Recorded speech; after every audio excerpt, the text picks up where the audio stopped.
Siskesari. Saya dari Prodi S1 Keperawatan dengan NPM 24220170. Dan di sini saya akan menjelaskan beberapa organ sel yang telah saya gambar dari hasil praktikum menggambar sel peta buta. Pertama yaitu vesikel pinositosis, di mana sel ini menelan cairan dan partikel terlarut melalui pembentukan vesikel interseluler. Yang kedua, lisosom. Lisosom adalah organel yang berfungsi sebagai pabrik daur ulang dengan mencerna zat sisa atau organel yang sudah rusak. Gangguan pada lisosom dapat menyebabkan penyakit genetik yang disebut gangguan pada penyimpanan lisosom.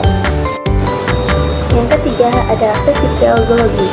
Vesikelologi ini merupakan jenis organel sel yang dapat ditemukan pada tumbuhan ataupun hewan. Dan juga badan Golgi ini disebut dengan kompleks Golgi atau apparatus Golgi. Bagian organel sel ini pertama kali ditemukan oleh ahli histologi bernama Camillo Golgi. Yang keempat, retikulum endoplasma kasar. Retikulum endoplasma kasar ini memiliki ribosom di lapisan luarnya sehingga terlihat kasar. Jenis retikulum endoplasma ini terletak berdekatan dengan inti sel yaitu nukleus dan bagian pangkalnya berhubungan dengan sulbum nukleus. Yang kelima, retikulum endoplasma halus. Retikulum endoplasma halus ini memiliki lapisan luar sel yang halus karena tidak terdapat atau tertutupi oleh ribosom. Organel sel yang menghasilkan protein, retikulum endoplasma halus berbentuk seperti pipi yang meliuk-liuk. Yang keenam ada membran sel. Membran sel adalah bagian yang membatasi sel dengan lingkungan luar yang biasanya berbentuk plasma sehingga disebut dengan membran plasma. Ada juga beberapa fungsinya yaitu sebagai pembatas antara lingkungan dalam sel dan luar sel dan juga mengatur permeabilitas terhadap senyawa-senyawa ion atau yang lewat dari membran sel. Yang ketujuh yaitu mitokondria. Fungsi dari mitokondria adalah menghasilkan energi untuk memberi daya pada sel.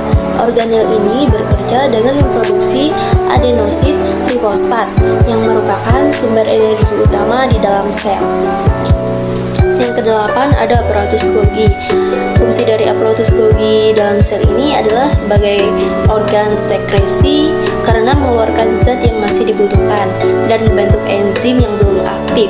Selain itu, badan Golgi berperan dalam pemrosesan protein dan juga proses physical transport. Yang kesembilan ada nukleus. Nukleus berfungsi berkaitan dengan pembentukan ribosom atau biogenesis ribosom.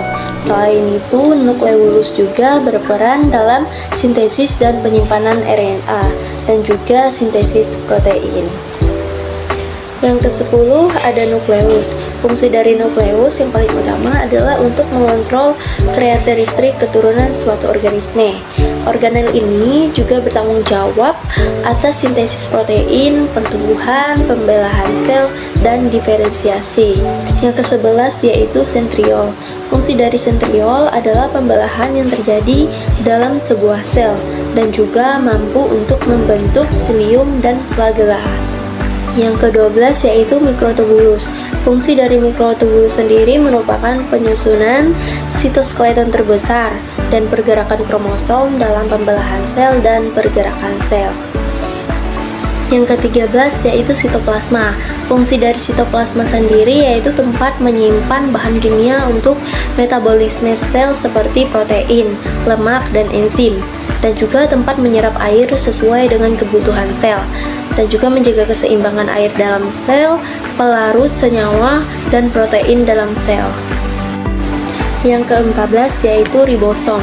Fungsi dari ribosom sendiri berperan untuk menjaga kestabilan tubuh makhluk hidup seperti tumbuhan dan manusia.